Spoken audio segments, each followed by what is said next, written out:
একটি রিলিজ ভিডিওতে। এখানে আপনারা দেখতে পাচ্ছেন 3টি কন্টেনারে 3টি স্পিসিস আছে, 3 ধরনের স্পিসিস। এটি একটি নন ভেনোমাস স্যান্ড বোয়া, যেটিকে বালিবোড়া বলা হয় বা তুতুর বলা হয়। এটি একটি mild venomous cat eyed snake বা ক্যাট স্নেক।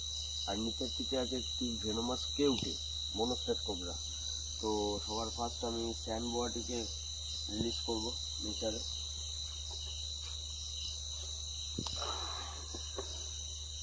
একটু ডাউন তো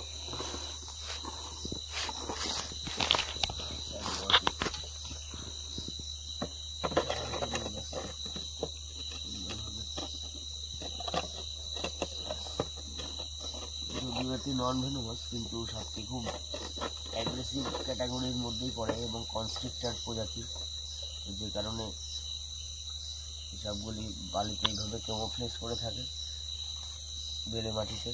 আর এরা নকটার্নাল ডিউরিনাল সব রকম মুভমেন্টেই অ্যাক্টিভ। তো সাপুড়েদের কাছে এই সাপগুলি যখনই হাতে পড়ে তখন সাপুড়েরা এইগুলোকে চন্দ্রবোড়া বলে লোককে ভর্তি খাওয়ায়। দেখতে অনেকটা চন্দ্রবোড়ার প্যাটার্ন আসে, কিন্তু এটি অ্যাকচুয়ালি কনস্ট্রিক্টার বোয়া ফ্যামিলির মধ্যেই পড়ে। চাইবো সুন্দরভাবে চলে যাক।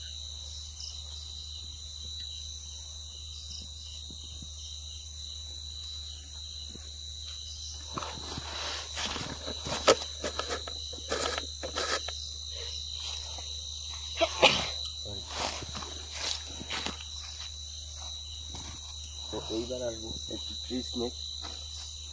এটি mild venomous cat eyed snake. সাপটি খোলস ছেড়েছে। একটিও ডিউরিনাল নকটার্নাল সব রকম অ্যাক্টিভিটি রয়েছে এবং এগুলি অনেকে চন্দ্রবোড়া ভেবে ভুল করে।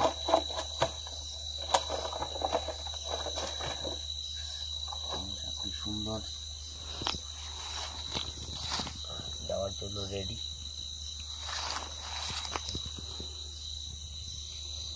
এই যে স্ট্রাইকিং পজিশনে দাঁড়িয়ে রয়েছে, একদম স্ট্রাইকিং মোডে। আমি এর চোখটিকে দেখাতে বলবো যে এই চোখটির জন্যই এর নাম হচ্ছে ক্যাট আইড স্নেক, আর এটা হচ্ছে স্ট্রাইকিং মোশন। এই যে এ ফুল স্ট্রাইকের জন্য বসে রয়েছে।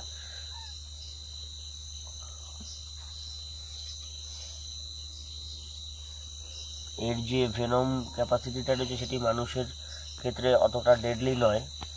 এইগুলি এর ছোট ছোট যে ক্যাপটিভিটি প্রেগুলি, যেমন টিকটিকি, গিরগিটি, ছোট ছোট পাখি, এদেরকে প্যারালাইজ করার জন্য এগুলো গাছে ছেড়ে দেবো। গাছের সাপ যেহেতু একটু আসতে বলবো, দেখতে বলবো যাতে গাছে চলে যায়।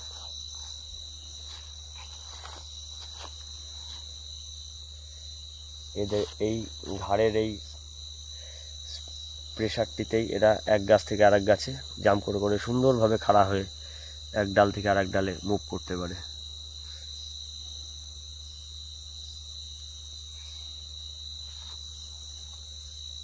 সুন্দরভাবে বেরিয়ে গেল, নিজের জায়গা ধরে নিচ্ছে।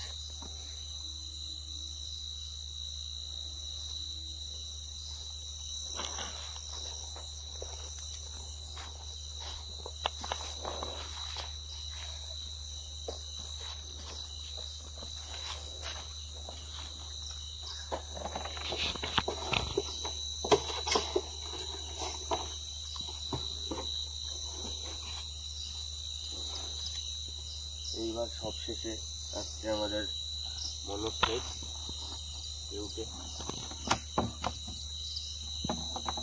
এটি যদিও আমাদের ডিস্ট্রিক্টে পাওয়াটা খুবই রেয়ার, তাও এটি পাওয়া গেছে।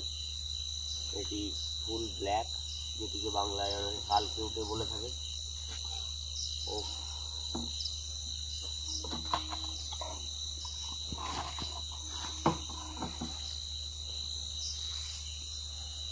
চাইব সামনে নদী আছে, নদীর ধারেই জঙ্গলে থাকতে চাইব, যাতে ও যেহেতু জলীয় পরিবেশটা ভালোবাসে সেক্ষেত্রে যাতে জলটা পেয়ে যায় ঠিকঠাকভাবে।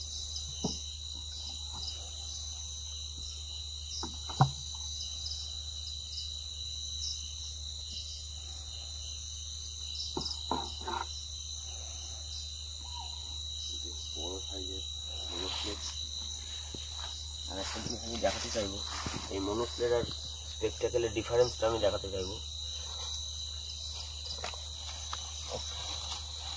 একটা জিনিস, সাতটি গোখরো আর কেউটের যে মেন ডিফারেন্সটা লোকে ভুলটা করে, এই যে এর যে ফনার পিছনটা, এর এই ফনার পিছনটা ভালো করে দেখে রাখলেই হবে যে এর মাথার পিছনে খুলির চিহ্ন থাকে, আর গোখরোর মাথার পিছনে থাকে হচ্ছে স্পেকটাকেল বা ইংলিশের ইউ বা ভি সাইন।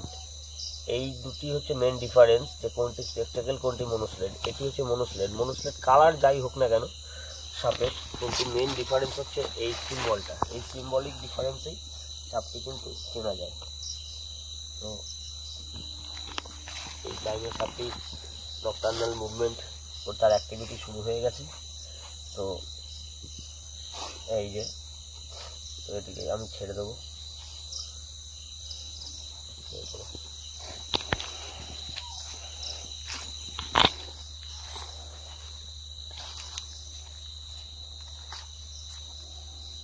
জঙ্গলে